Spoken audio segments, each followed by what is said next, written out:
Hello everyone, this is Dr. Manisha Saini, Assistant Professor, Department of Zoology, Government College, Kosli. Today we are going to discuss a very important topic of chordates, that is the life history of Petromyzon, which comes under the phylum Chordata, class Cyclostomata. In this topic, we are going to cover the reproductive system and the Ammocetus larva in the life cycle of Petromyzon. So let's start. So first of all, we are going to study the reproductive system of Petromyzon. In case of Petromyzon, the sexes are separate in case of adult. So there are separate male and female organisms.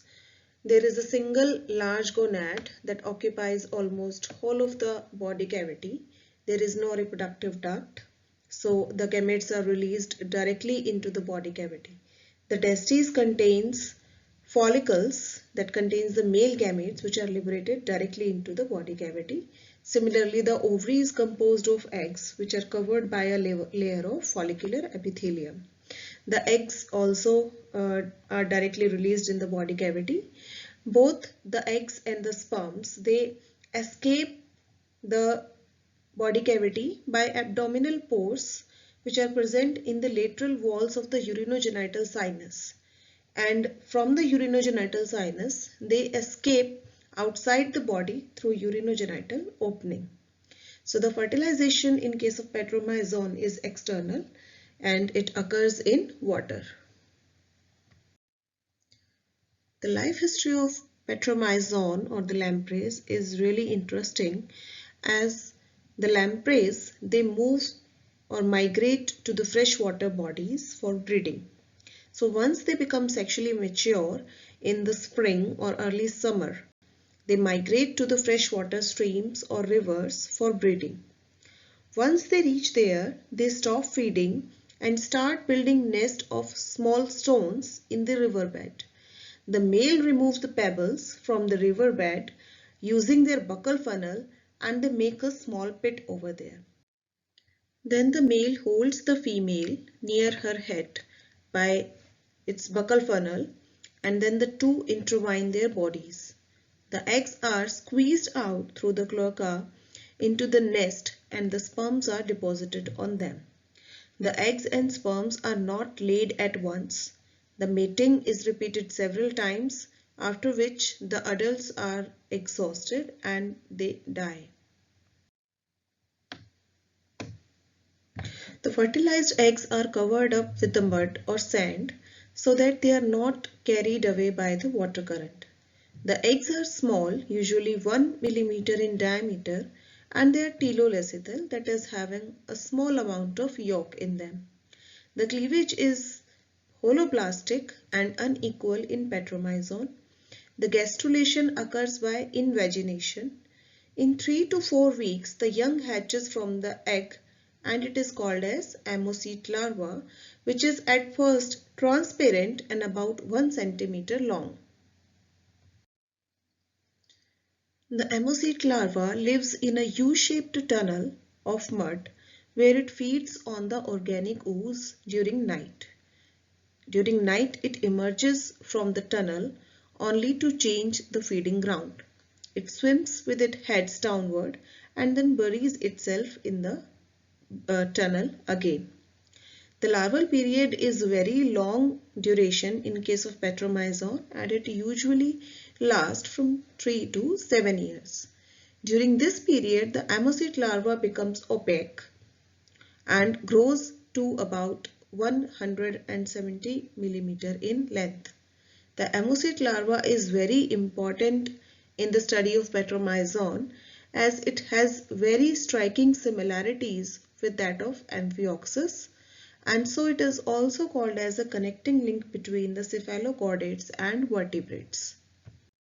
Just like the adult Petromyzon, the Ammocetus larva also has an eel-like body, but there are various differences between Ammocetus larva and the adult Petromyzon. The larva has a continuous median dorsal fin. There is no buccal funnel. The mouth is surrounded by a semicircular upper lip of whorl hood just like that of Amphioxus. Below the mouth is a short transverse lower lip. There are no teeth in Ammosytus larva. The paired eyes are present, but they are covered by muscles and skin. There are branched buccal tentacles that lie at the entrance of the alimentary canal. Behind these tentacles is a velum, which is made up of a pair of cup-shaped structures attached to the anterior wall of the pharynx. Just like Amphioxus, the velum is present at the entry of pharynx.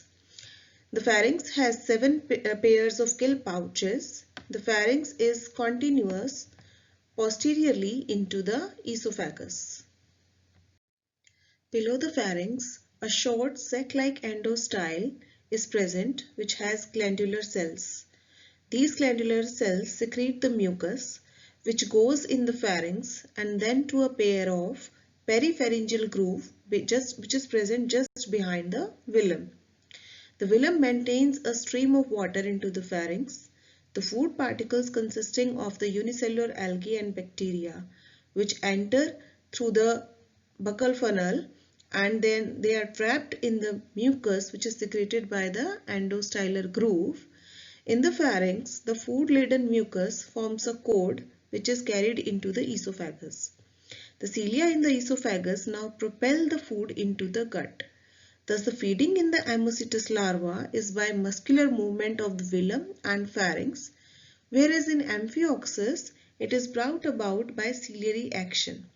So this is an advancement. So we can say that Ammosytus larva though resembles a lot with Amphioxus, but there are certain advancement which show a forward step in evolution. It enables a quicker and larger intake of food. The photoreceptors are present in the tail. What is the significance of having photoreceptors in the tail? As the larva remains buried in the sand in the tunnel through its head downwards. So the photoreceptors in the tail, they are used for reception of light. So after a prolonged larval period that is around 3 to 7 years, the metamorphosis occurs. During metamorphosis, several changes occur in the body of Ammosytus larva.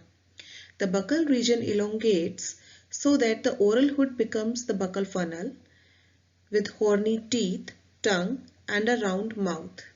The endostyle becomes modified to form a thyroid gland which contains iodine. The velum disappears, leaving a rudiment from which the skeletal rods develop to form a filter guarding the pharynx. So instead of velum, a filter is formed in front of the pharynx. The esophagus separates from the pharynx and it comes to lie dorsal to it. The gallbladder and bile duct disappear.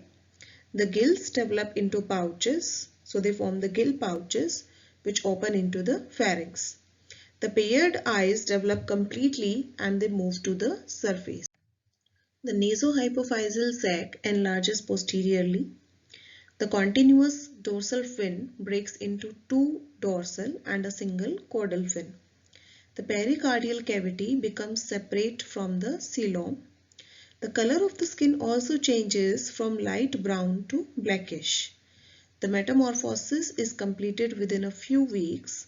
Then the young lamprey migrates downstream from the river back to the open sea where it remains for about 3 to 4 years and becomes a carnivorous adult.